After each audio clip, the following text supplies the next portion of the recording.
All right, so good afternoon. Thank you for joining us for this container ship panel.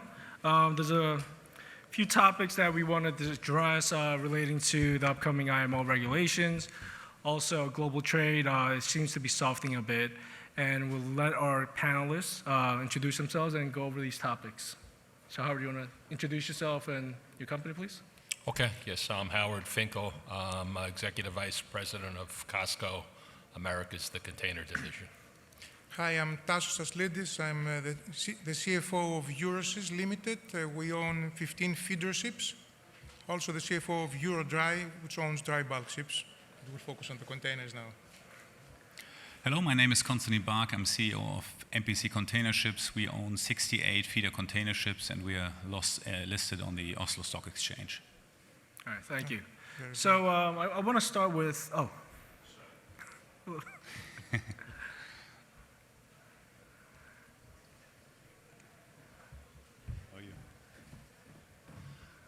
I'm very sorry. Hi, George. So if you can introduce yourself and the company. Yes, hi. I'm Youroukos. I'm the Executive Chairman of Global Ship Lease. We are a container company that leases our ships to liner companies. Great, thank you.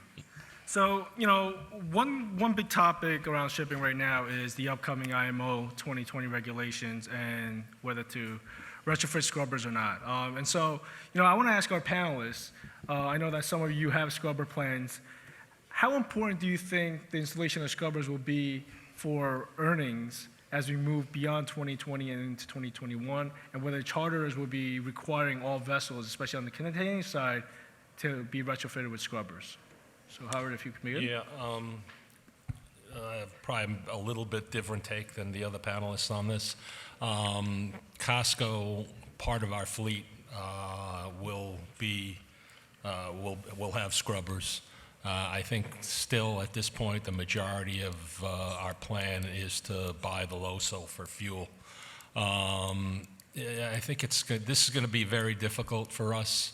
In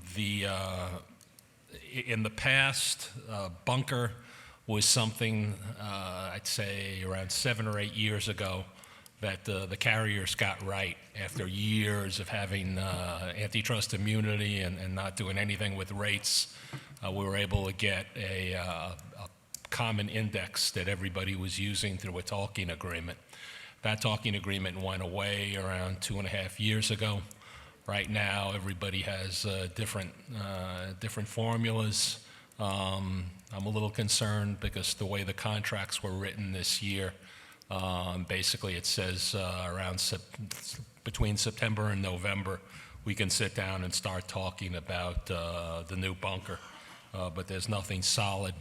I've seen some things in the press, different lines. I know Maersk is looking at doing it a different way. I'm just hoping that this doesn't turn into a commercial issue, the bunker, because we got to put that off the table. But as far as scrubbers go, I think it's going to take a while till that technology is fully utilized. There's not as many shipyards that actually can do it at one time. So the carriers that are going to use scrubbers as their main way of dealing with this, I think it's going to take a while before their vessels are all fitted properly. So we're looking at some challenges. Tasos? Putting scrubbers or not, it's an investment decision that depends on a number of assumptions, which change depending on the size of the ship and how you view the fuel differential and the like. The payback time of the investment is an important criteria. For ships like ours, which are smaller ones, that would have required a longer time to pay back the investment, we have taken the position of wait and see and counting on using the more expensive fuel for the time being to satisfy the emission requirements and seeing how the differentials play. I mean, given that we have also ships that are of medium age vintage, it would make less sense for ships like that to invest in scrubbers. So we're staying for the time being, and I think we're staying with not putting scrubbers and waiting to see how the market develops. Also, in our case, most of our peers, I understand, are not planning to put scrubbers, so there wouldn't be, I believe, a two-tier market being developed in the feeder sector. George? Well, I think there's a big difference between the container industry and dry bulk and tankers. The fact that in containers, the fuel is always paid by the charterers. We do not do voyage charters like the tankers or bulkers can do. And therefore, if we had a scrubber, the full benefit would be given to the charterer. The charter would take the full benefit. So it's a matter of what the charterer then would be willing to share with us. Similarly, we have faced the same problem when we were ordering new design ships, the eco-type ships, in containers, because the engines are 5 times the size of an equally sized tanker or bulker. The eco effect is substantially more strong than in the other types of ships. Since you have a bigger engine, you burn a lot more fuel, and the speeds are much higher.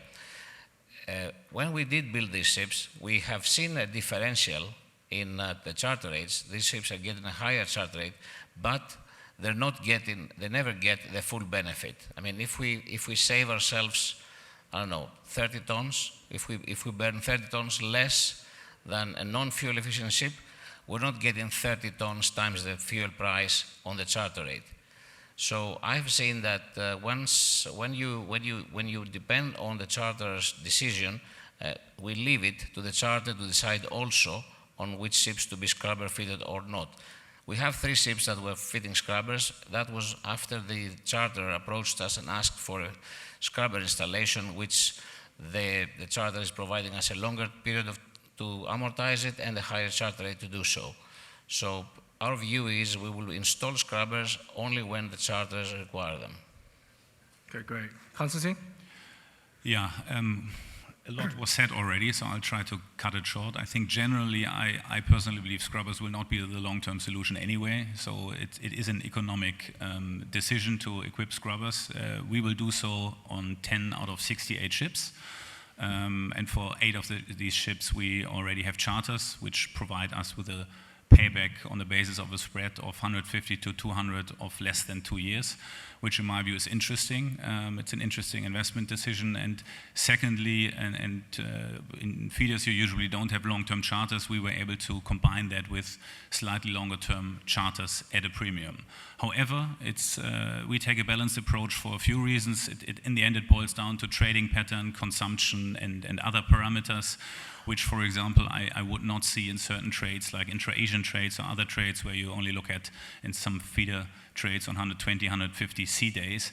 Simply the economic doesn't make sense, but on others where you operate with high reefer intakes or high reefer cargoes, a lot of consumption, it certainly makes sense to the extent you can get cash flow against it. And we basically initiated our scrubber investment in close dialogue with our chartering partners to be able to capture the benefit. Great, thank you. So, there's talk about the intra-Asian trade, which I think is a nice segue into the next question is, the mainline trades have been a little soft compared to where they were projected to be, but the intra-Asia trade and the intra-region trades have been pretty strong. So, Constantin, how do you see that trade evolving in, beyond 20 and 21? If a trade resolution is passed, do you think that that'll spur additional trade and rates improvement in the region? Or do you think it'll just follow along with the 3 to 4% growth that people are projecting now? First of all, I think the trade war so far has created a bit of a reshuffling of some of the trades. I mean, exports into the US out of China have come down by, 7% or so this year. That has been more than compensated by other regions like Vietnam, like Indonesia, like Thailand. So first of all, there's quite a bit of reshuffling in some of these intra-Asian trades, which is good for flexible ships. So we, with our feeder fleet, feel quite comfortable in intra-Asian trades in that respect, because it's about flexibility and flexible use of tonnage. There is obviously an effect if the overall market goes down. There will be a knock-on effect also on centralizing and decentralizing these cargoes in some of the intra-Asian trades. But intra-regional trades as such will continue to grow, in my view, especially in the region, because you have rising economies beyond China. And as such, I personally think that the intra-Asian and intra-regional markets will continue to grow. By the way, intra-regional trade makes up 44% of global trade in terms of cargo volume, so it's the most relevant trade as such, and I believe that trade will continue to grow going forward. George, you want to add? Yeah. My view is that it's a bit controversial. Trade wars, net have been very positive for the container industry. The reason being twofold. One is that what Constantin said, that the volumes on a net basis have increased. And by the way, just to put in perspective, the volumes between US and China is 6.5% of the global volumes. So we're not talking about a huge number. So if this 6.5 is reduced by half, you're looking at 3.25 reduction in volumes. That volume has been soaked up, and more than that, by the various goods being shipped to other countries, either for final assembly so that they're not named as Chinese built, or the production has been moved out of China altogether. So on a net volume, we have been more volumes because of the trade war. The second, even more important point of the trade war benefiting containers is that there has been virtually very little orders, if at all, over the last 18 months because the psychology is negative. So that has kept the supply in check. And I think the container story is a supply story. As the last 30 years, we always had a positive increase in cargoes year on year, except for 1 year, the 2009 with the Lehman. But apart from that one-off effect, we always have growth, sometimes bigger, sometimes lesser, but always growth. So how can you have a cyclical business when you have non-cyclical demand? Simply because of supply. So it's the supply we have to look at, and the supply right now is at a great point due to, non-orders. Okay. Tasos, do you have anything to add? Yeah, I think I agree with both of Constantin and George. I think the mainline trades depend more on the global growth and what Germany and US and China do. The regional trades depend a lot more on the regional economies, and there has been significant growth, especially as it has been for the last decade or so in Asia and South America, etc. So the regional trades have their own dynamic, and they could grow at a growth rate that is different from the overall macro trends. And at the same time, it's a different topic, but you are very right talking about supply. Containers is a supply story now. The order book is at the lowest over the last 20 years, pretty much across segments, especially the feeders. So I think, it's a good foundation to look at the industry. And when the trade uncertainties sort themselves out, we expect strong years for our sector at least. Howard, I got a different question for you since you have big ships. Sure. So, for the first half of the year, the westbound trade to Europe, a lot stronger than people had expected, right? And COSCO's shipping segment reported 3 times higher EBIT margins versus last year. What can you attribute that to, especially with the trade war going on? Basically, when there's it's a combination of a lot of things. COSCO at one time, I'm talking it's strictly the American trade, was probably number 5 or 6 to Europe. We've never been, like now we're number 3 in the world, but we've never been the top 3 into Europe. So we scaled back quite a bit because the rates had gone very, very low. And just now with the challenges in the Trans-Pacific trade, we're just focusing on other trades and people looking at supplies from other areas. So where there's a vacuum, things come in to take their place. Now Europe is never going to take the place of the Trans-Pacific. But just as far as our trade growth, I think just paying a little bit more attention to this trade, putting more tonnage in the trade, and because of the uncertainties of, especially in Trans-Pacific between the giant, U.S. and China, you get some opportunities that we've taken good advantage of. Right. And how much of the Hanjin bankruptcy were you able to take advantage of and capture more share? That's a hard question. You know, we were in an alliance with Hanjin, so it was kind of a natural that we took some of the business came our way.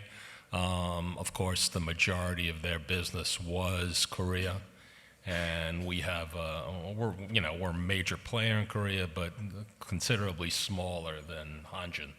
So some of the other players who were more focused on Korea probably took a little bit more, but we got quite a bit of growth because when that unfortunate event happened, we were probably one of the most economically feasible members of that group, so we definitely got our good amount of market share. Gotcha. All right, so Tasos, you mentioned the order book being relatively low. That should help with supply. But, you know, if you look at what the current order book shows on the smaller vessels, there is a sizable order book, right? So what I count is about 230 vessels on order between 1,000 to 3,000 TEU. And the delivery schedule that is through 2021. Is there enough scrapping that'll occur and enough demand to absorb this additional tonnage? Indeed, the order book for feeders for the first time is the largest order book within the container sector. It's, I think, around 11%, while the overall is about 10%. Yeah. Both numbers, I mean, the overall number is at historical lows, I think more than 20-year lows. The interesting thing with the feeders is also they have the highest number of elder ships. More than 20% is over 20 years.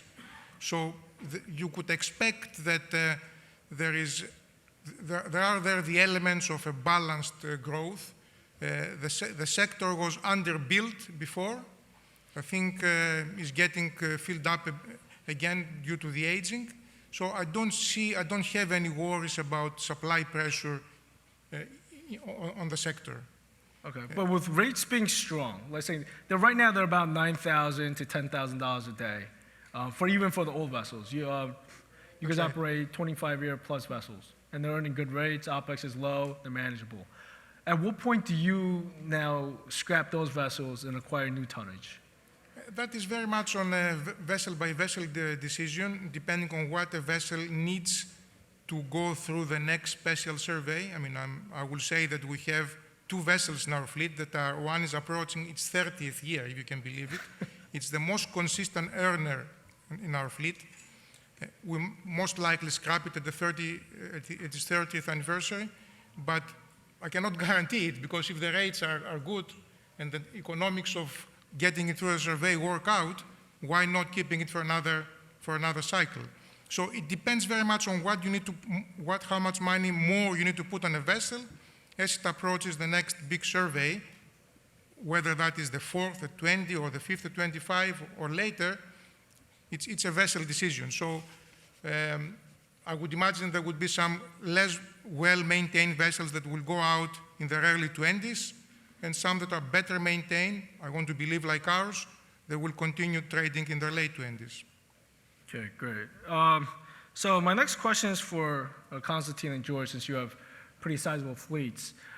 How much does scale make a difference in terms of operation and earning power? Or is there no difference at all? George, if you want to begin. One. I'll answer, maybe you can join in on my conclusion. I mean, there is certainly benefit, and the benefit is less related to OpEx in my view. You have a few synergies on overhead and on some, let's say, spare part pooling, some operational benefits, but that doesn't win the war, so to say.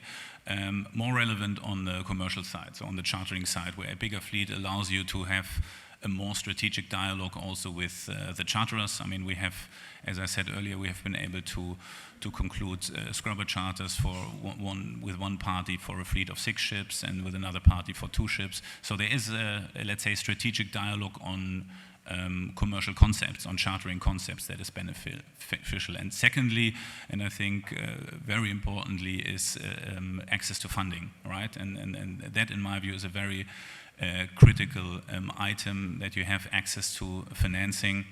And for that, you need to have a certain volume in order to bring down your cost of capital, which is extremely important in shipping these days, with kind of more limitations and more restrictions on available funding, especially also on the credit side.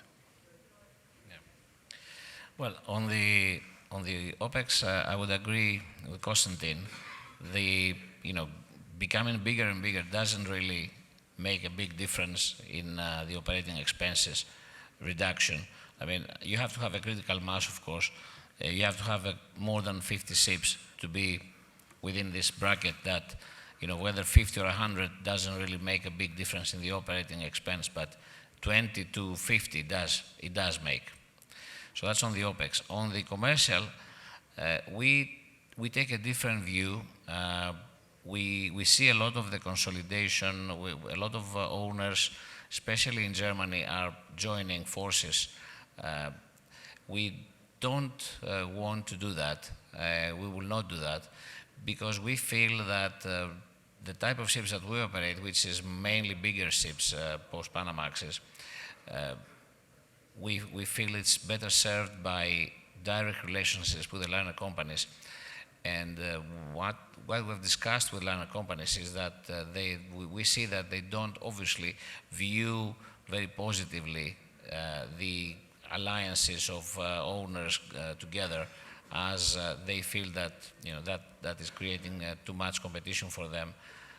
And our approach is towards liner companies the more of the partnership approach. So we go to them and they tell us what they want. We have a direct relationship. We don't go via brokers to them. And depending on what they want, we try to supply them by our ships or acquiring ships that fit their needs. So this is really our model, more or less. Okay, thank you. Okay, so, if I could switch to the equity markets right now, there seems to be a lot of investor fatigue, just generally around the shipping sector. And for the container ship sector in the U.S. markets, there's only a handful of players, right? So what is the value proposition that you believe your company brings to have investors invest in your company in the long term?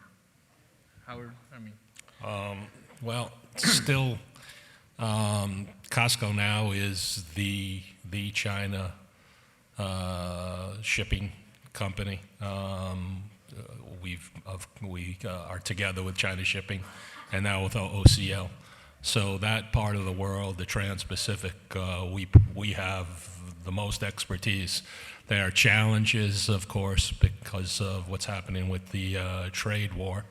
But I think that's going to work itself out. I think the American political scene, I don't want to comment too much about that, is in such disarray right now. I think if anybody does anything that's going to really damage the trade, they're going to be dead in the water if they're not already. So I think you're going to see the China-U.S. situation return. COSCO is the expert in this trade lane. And as you mentioned, we're growing in Europe. We're growing in the north-south trades. When I started with COSCO 25 years ago, after being almost 15 years with U.S. flag carriers, and at the time when I joined COSCO, everybody was like, how do you go from, I started with Sealand, how do you go from Sealand to COSCO? And I said, wait. And obviously, it's turned out very well. I was lucky enough to get with COSCO at a time when China was really starting to emerge, and they wanted the knowledge of the U.S. flag carriers. As I said, I was with Sealand. That was the carrier who really initiated container shipping. So really, the Chinese mentality and the American mentality, I think we did some really great things. We're a global player. We're number 3, and we're on the move. Great, thank you. Tasos? I think there is an interesting cluster that has developed here in the New York capital markets. I counted the other day 7 companies now being listed that are focused on containers, and MPC is trading publicly in Norway, I understand, right? So it's an 8th one. All these 7 companies provide a different segment for the investor to play. At least in the US, Euroseas is the only one that is exclusively focused on feeders, the sector that we said is a little more flexible and has, as every sector, good supply dynamics. So the story you can sell to the investors is, again, the supply story that George mentioned, applies to all of us, and then the specific segment within the container sector that you believe has the greatest potential to rebound. We are focusing on the feeders. If the market gains some more strength and more sustainability on the earnings, I think a key thing for many of us would be to start providing some dividend yields to our shareholders. That would bring back the sector, and depending on what you believe about what will happen on the world trade scene, containers and feeders or other vessels would be an investment to play. Thank you. George? Yeah. Well, my job is much easier. Our stock is trading at a heavy discount to NAV. Whether you call it on an EV to EBITDA, which is more likely the metric that container companies with a backlog of charters like we do, we have 3 years backlog of charters, we're trading at 5.5 times. Our peers are trading between 8.5 to 9.5 times. So there's a huge upside in our stock. The company has evolved. GSL had a year ago a merger with Poseidon Containers that doubled the fleet and tripled the values of the ships. Since then, we have been continuously delivering shareholder value as we promised. We have fixed $335 million of additional EBITDA into the company by fixing long-term charters. So we give tangible value to the shareholders by bringing all these cash flows into the company. We have extended all of our 2020 maturities. We have taken the decision last 2 weeks ago to raise equity, dilutive to the shareholders, yes, but absolutely necessary in order to raise our liquidity and help us refinance our 2022 end bond earlier so that we can reduce our cost of debt. So that's our next goal. So we're strengthening our balance sheet continuously. Our bond is trading at 105%, which shows that the market is considering our credit risk very strong. And now the next thing we want to do is reduce our cost of debt, which will free up even more cash into the balance sheet. We have a very strong balance sheet with lots of cash and a lot of coverage. And in addition to that, we have very specialized ships. We have a lot of new eco-design ships, wide beam, and our ships have some of the best-in-class reefer capacity. Great, thanks, George. Constantin? What we can offer is industry low cash break even, low leverage on the financial side, significant operational leverage, and certainly low residual value risk. And I think residual value risk in shipping is the item you should manage with due care. And having kind of a low entry point on an asset, in my view, is key in order to earn return on a shipping asset. So we do have quite a spot exposure, so we operate in a spot market, but even in today's market, which is not particularly good, we generate a positive cash flow. We are positive about especially the supply side. We operate in a market that has the most favorable supply and demand development going forward, with the age profile of the existing fleet on the water and strong demand growth, especially in intra-regional trades. And as such, we can offer a significant upside potential in a market that has extremely attractive supply and demand balance with low residual value risk, and that is key in shipping in my view. Great, thank you. So, it all comes back to, I think, valuation, right? So George mentioned NAV, you guys are trading at a discount, and in terms of EBITDA multiples, you're trading at a discount. As an analyst, we run into this problem all the time, right? What is the correct valuation method? But in the shipping world, it seems like NAV is still the prevailing valuation method that ship owners use. So let me ask panelists here, how important is NAV? NAV is important definitely in the mind of the ship owner, that they view that is their asset, and they want to transact in close relationship to NAV. So if you are trading near NAV, you are more eager to issue stock around that level. I mean, we have done something similar recently that we acquired for vessels by issuing stock, and that is the model that we would like to use to have Euroseas serve as a platform of consolidation. I mean, I realize we are the smaller of the players, but we're a public platform on the feeder container side, and we believe we can grow, and the way to grow is by looking at our NAV and see whether we can issue shares near NAV, plus or minus, Okay. preferably plus. But that's why NAV is important. It will allow consolidation.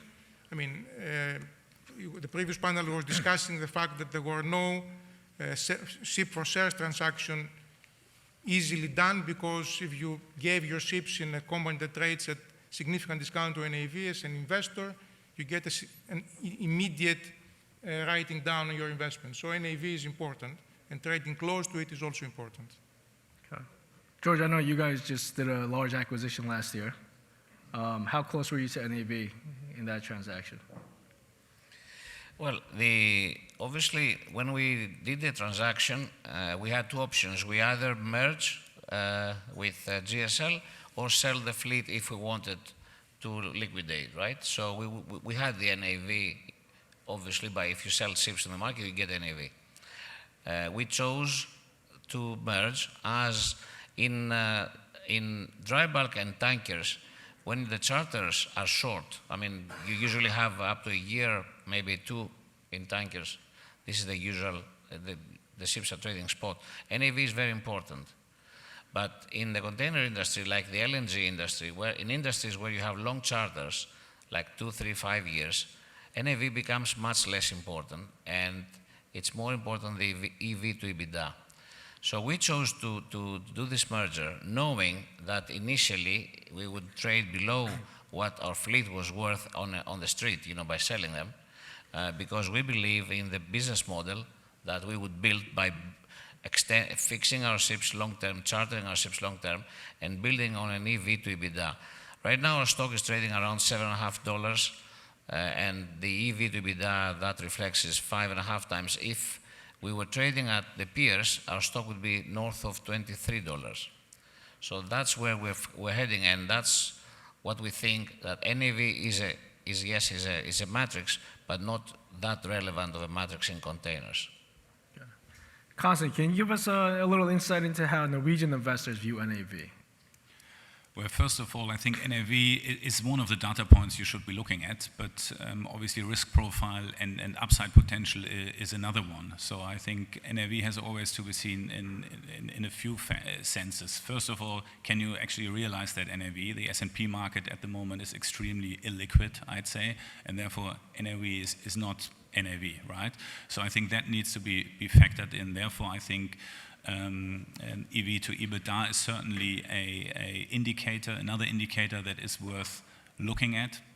At the same time, it also depends on whether you have locked in that EBITDA or not. We, for example, operate on pretty much on a spot basis, but at rates which are close to historical low, generating positive cash flow. So I think you also have to have a view on what's the trend in the industry, what are the rates, what will the rates be like tomorrow, how's supply demand looking at. So I think just doing a easy NAV or EV EBITDA probably lacks a few aspects that you need to take into consideration as well.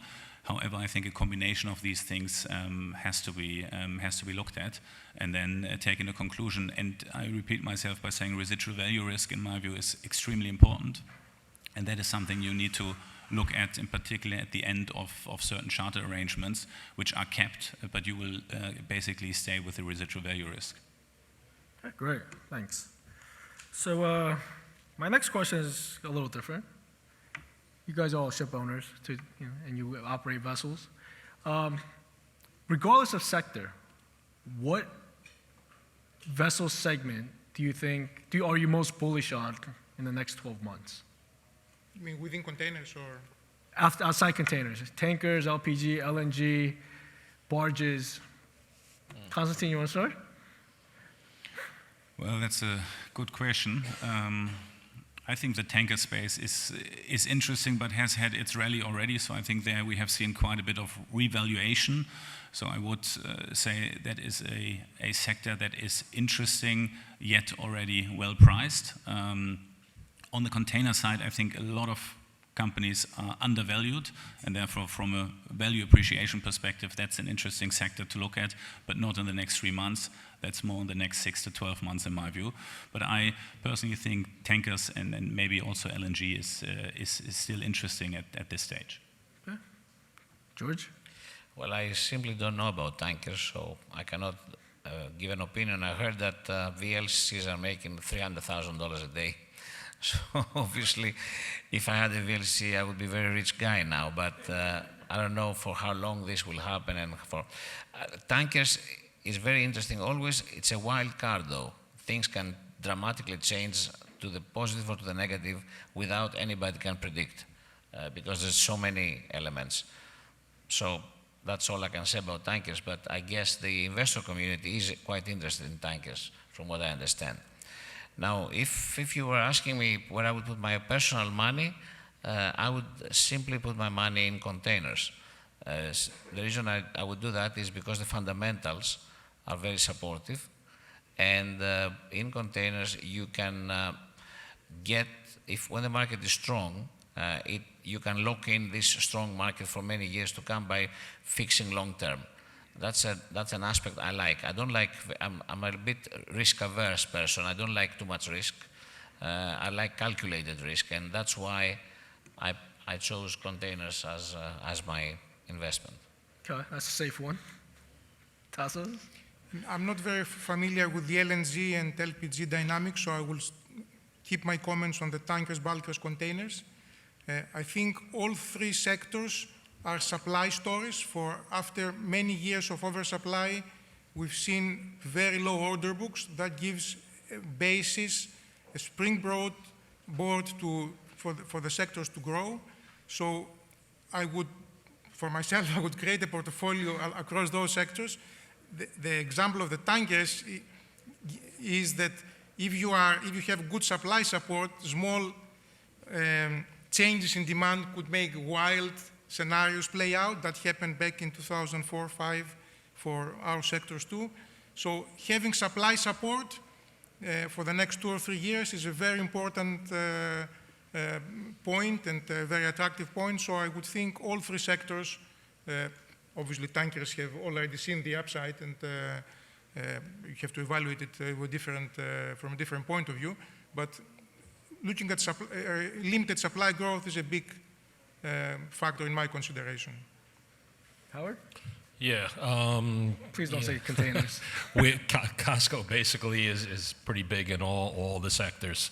Tankers are very interesting, but I'm a container guy, even though I've played in different markets. What I would say about this is containers, but with a company who is diversified. When things go a little wobbly, you get the support of the tankers and the bulkers. That's really it's containers with support of the other parts of the industry is where I'd put my money. Okay, great, thank you. So we have a couple of minutes, so we'll take questions. Yes. Question for Constantin. Lower residual value risk in heaters. Maybe you could talk about your underwriting of that, and then also how you talk about that compares to other asset classes in the shipping sector, the residual value. Certainly. I mean, some of our ships we bought just above scrap value. So if you look at the residual value at the end of a charter duration on a very large ship, you will remain with a significant, let's say, at least rechartering risk. I mean, I'm not saying that risk will materialize, but it's simply a higher risk profile than if you have bought a ship just a shade above scrap value. So that's on at least our fleet, we have a significant kind of scrap protection element if you look at the fleet compared to the larger ships. I mean, that is in essence what I refer to. Yes. Thanks. I had a question for Howard. With the IMO 2020 coming up, I was just wondering how you thought about slow steaming of ships, or for anyone on the panel, and what impact that may have on supply and demand. I'm surprised. Slow steaming impact on supply and demand.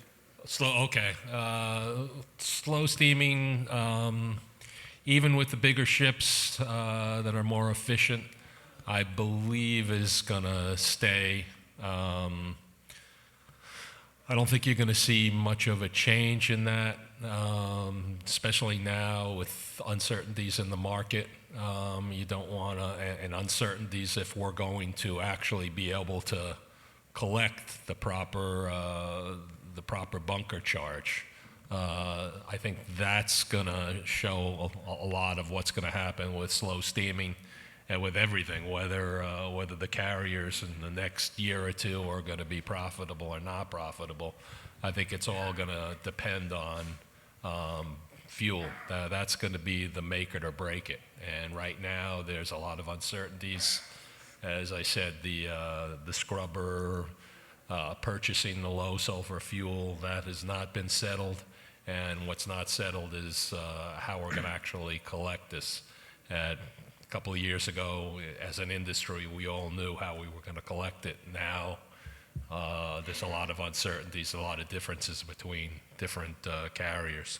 So I don't want to speak for everyone, but I think slow steaming will remain at this point, and we've got to see what we do as far as collecting what we need to for the bunker.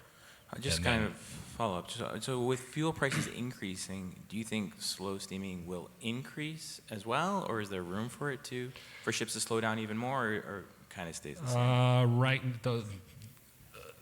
those decisions are made in Shanghai. Right now, I haven't heard of any increase, but I have not heard of any decrease either. May I say that we charter ships to many charters, and we generally see that services are slowing down.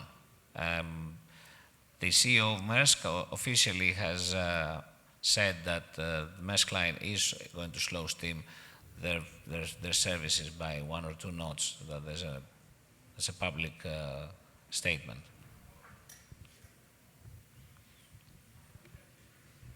Yes. With the new ports that are planned in Nova Scotia, such as Novaport, the ports that have capacity for some of the largest ships, for some of the feeder routes, would this make some feeder services like to the Great Lakes or to other smaller ports on the East Coast, given that you wouldn't need Jones Act compliant ships? Would that make such a service viable? Because currently we don't have any container service on the Great Lakes. Obviously, if there is if a new alternative develops, that could alter the pattern of trade. I mean, if there is a possibility of feedering off Nova Scotia to the ports of the East Coast, that could create some routes for feeders, but it will alter also the pattern of trade, and I don't know how that will play out.